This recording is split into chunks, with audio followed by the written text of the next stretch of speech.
राम राम जी। नमस्कार भाई लोगों। आपको उम्मीद करता हूँ भैया आप लोग भी सही होंगे, हम भी सही हैं, बिल्कुल छूट है। आप लोगों की दुआ है, आप लोगों की कृपा है। और सभी भाई अपना आशीर्वाद हम पर बनाए रखें। और मैं बाबा बात करता हूँ भोले बाबा। हाथरस में जो 119 लोगों की जान गई है, ये भोले बाबा हैं। हमारे तो ये समझ में नहीं आती कि जो भोले बाबा, जो बाबा के दर्शन करने कोई नहीं जाता बाबा के यहाँ पे। जो साधु संत महात्मा है, उनसे प्रवचन लेने कोई नहीं जाता। जो सफ़ेद पैंट, सफ़ेद कुर्ता, सफ़ेद पैजामा, गमछा सफ़ेद डाल के और प्रवचन देना चालू कर देते, उनके लाखों आदमी इकट्ठे होते हैं, लाखों। ऐसे ही हाथरस में क्या हुआ, जो 26 साल का, जो पहले सरकारी नौकरी करता, 26 साल पहले बाबा भोले बाबा 26 साल पहले सरकारी नौकरी करते थे। फिर उन्होंने जो प्रवचन चालू कर दिया, क्योंकि सरकारी नौकरी में कमाई कम थी, तो गुरु वचन चालू कर दिया, यानी प्रवचन करना चालू कर दिया, लोगों को ज्ञान बांटना चालू कर दिया। बताइए, ऐसा बाबा हो सकता है? जिसकी संपत्ति 21 बीघा में, उसकी संपत्ति 21 बीघा, यानी आधा गांव समेट लेगा, इतनी उसकी संपत्ति, ये बाबा है। काय का गुरु है भैया? आप लोग जो है गुरु के पैर छूने गए थे, जो 121 लोगों की जान चली गई। बताइए, आप लोग 121 लोगों की जान चली गई वहां पे। जो 26 साल पहले नौकरी छोड़ के, 26 साल पहले जो नौकरी कर रहा था सरकारी, से नौकरी छोड़ के गुरु वचन देना स्टार्ट कर दिया। उसके लोग गुरु स्वीकार कर लिया, मान लिया उसको, है ऐसे।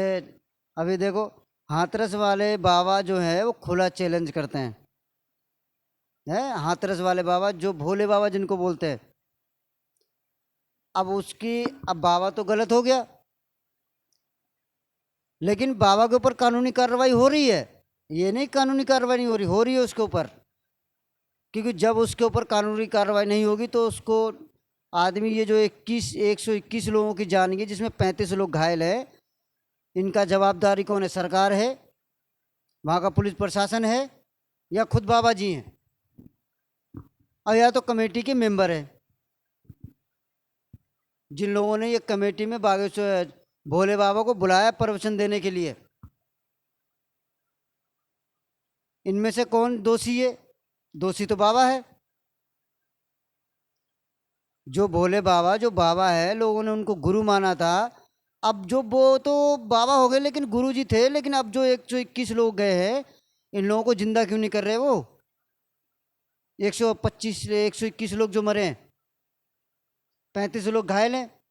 अगर वो बाबा है, साधु संत महात्मा है, उनके पास शक्ति है, तो वो ये जो 121 लोग जो गए हुए हैं, किसी के बहन गई है, किसी के बच्चा गया है, किसी की माँ गई है,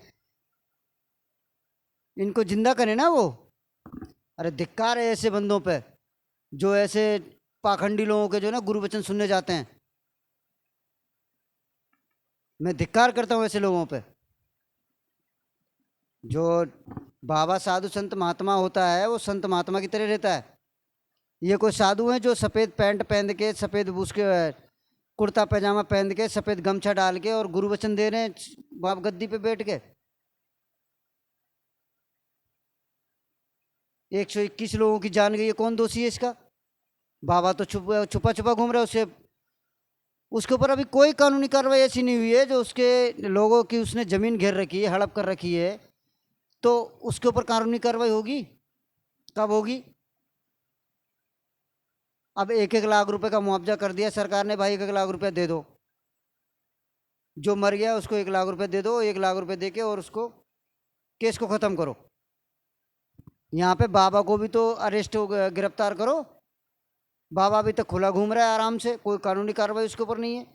उसके आश्रम पे इतनी फोर्स लगा दी, पूरे छावनी में तब्दील कर दिया उसका आश्रम, मैनपुरी में जहाँ पे वो रहता है।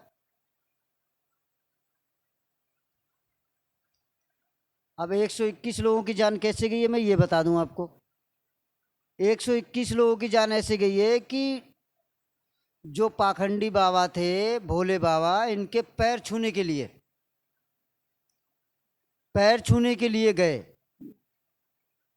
पैर छूना क्या था, जैसे पैदल निकल रहे तो उनकी चरण की मिट्टी उठानी थी। अब कुछ तो लोग वहां, एक बंदा झुका मिट्टी उठाने के लिए, अब उसके ऊपर जहां पे इतनी सारी पब्लिक है, एक बंदा झुका मिट्टी उठाने के लिए तो उसके ऊपर पब्लिक चढ़ गई। पब्लिक को क्या, अब वो बंदा ऊपर देखेगा कि नीचे देखेगा? इतने बड़े बाबा थे, इतने बड़े भक्त थे, तो ये जो करोड़ों की संपत्ति बनाई है, ये किसके लिए? अपने लिए बनाई है। बाबा भक्त होता है, बाबा होते हैं, साधु संत महात्मा, तो वो किसके लिए बनाते हैं संपत्ति? उनको संपत्ति क्या जरूरत है? क्योंकि बाबा सारे संपत्ति पे ही चल रहे हैं, क्योंकि अब आजकल संपत्ति की जरूरत है, पैसे की जरूरत है सबको। क्योंकि आजकल नौकरी करेगा वहां कमाई कम होगी, सरकारी नौकरी करेगा तो उसमें भी कमाई कम होगी। सबसे ज़्यादा कमाई है साधु संत के प्रवचन दो और लोगों को ज्ञान बांटो, उसमें कमाई है। साधु संत महात्माओं को कहो कि भैया तुम ये पूजा करो, तुम ये पाठ करो, लोगों के घर में ज्ञान बांटो, इसमें कमाई है। क्योंकि जो भी श्रद्धालु आएगा दर्शन करने के लिए, कुछ नहीं तो 11 रुपये चढ़ाएगा। इसलिए जो है करोड़पति बन गए बाबा। सबसे ज़्यादा काला धन तो यही है, इन्हीं के पास है। सारा से काला धन बाबाओं के पास है। कोई भी बाबा ये कहता है कि नहीं मुझे पैसे की जरूरत नहीं है, कोई बाबा ये कहता है मुझे गाड़ी की जरूरत नहीं है। सबको जरूरत है इस चीज की, पैसे की भी जरूरत है और गाड़ी की भी जरूरत है।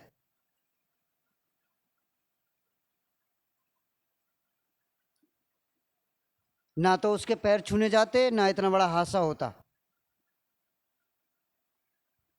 अब हादसा तो होना ही था, जो नसीब में लिखा था वो तो होगा ही। बाबा कसूर है। क्योंकि बाबा के ऊपर कानूनी कार्रवाई कड़ी होनी चाहिए, बिल्कुल कड़ी। इनके ऊपर पूरा ऐसा होना चाहिए, इनका पूरा आश्रम पूरा ढा देना चाहिए। बाबा का बिल्डोजर वहां अभी तक नहीं पहुंचा। बिल्डोजर पहुंचा भी तो लोगों ने सवाल उठाया है कि बिल्डोजर अभी पहुंचा कैसे उनके वहां पे? किसने आदेश दिया? कोर्ट से आदेश हुआ, मजिस्ट्रेट ने आदेश दिया, या खुद सीएम ने आदेश दिया? किसी ने भी नहीं दिया अभी। तो बिल्डोजर वहां कैसे पहुंच गया? लोगों के घर में तो बिल्डोजर पहुंच जाता है। कोई हल्का सा अपराध कर दे, उसके घर पे बिल्डोजर गया, मकान गिरा दिया। इस चीज़ पे सीएम भी आवाज़ नहीं उठाते, बिल्कुल ही आवाज़ नहीं उठाएंगे। क्योंकि भाई पुलिस ने कर दिया, ठीक है, बाबा का बिल्डोजर चल रहा है, बाबा का नाम चल रहा है ना। इस चीज़ से सब खुश। और इस चीज़ से कोई खुश नहीं है कि जो बाबा के ऊपर जो है ये महल ढाया जाए। 21 बीघा खेत में जो खड़ा है ये महल, सेवादार है उनके लिए अलग स्थान, बाबा जी के लिए अलग स्थान। 4 कमरे बने हुए हैं, उसमें 2 में बाबा जी लेटते हैं, 2 में घरवाली लेटती है। इतने बड़े साधु संत को इस चीज़ की क्या जरूरत है? वो बाबा नहीं, वो पाखंडी बाबा बोलते हैं उनको। लोगों को ज्ञान बांटते हैं, पैसा खींचा और चले गए। साधु संत महात्मा के लोगों के भजन सुनो, उनके गुरु, उनको गुरु बनाओ। बागेश्वर वाले बाबा जी उनको गुरु बनाओ। एक वृंदावन में बैठे हुए श्री गौरी गौरी मंदिर के गौशाला उनकी चलती है, उनको वहां पे दान करो, कन्यादान करो। वहां पे तो भंडारा चलता है हर समय। हरिद्वार में कोई भी चला जाए, ऐसी जगह दान पुण्य करो। ये जो पाखंडी बाबाओं के चक्कर में पब्लिक घूमती है ना, बाबा को, पाखंडी बाबाओं के प्रवचन कौन लेने जाता है? जिनके घर में वो कह दिया कि हाँ भाई तुम्हारे घर में ये कलेश है, तुम्हारे घर में वो है, फलाना है, तुम्हारे घर में ढिमका है, वो उन्होंने बहुत अच्छी बात बताई, चलो जी पहुंच गए। लो पूजा पाठ किया, गुरु बन गया, आ गया, एक भभूति दे दी, चलो भाई। ऐसे बाबाओं के ऊपर कानूनी कार्रवाई होनी चाहिए, जेल में डालना चाहिए। और इनका जो राज्य सम्राट है ये भी ढाना चाहिए, ताकि लोगों को, बाबाओं को ये पता लगे कि पाखंडी बाबा कैसे होते हैं।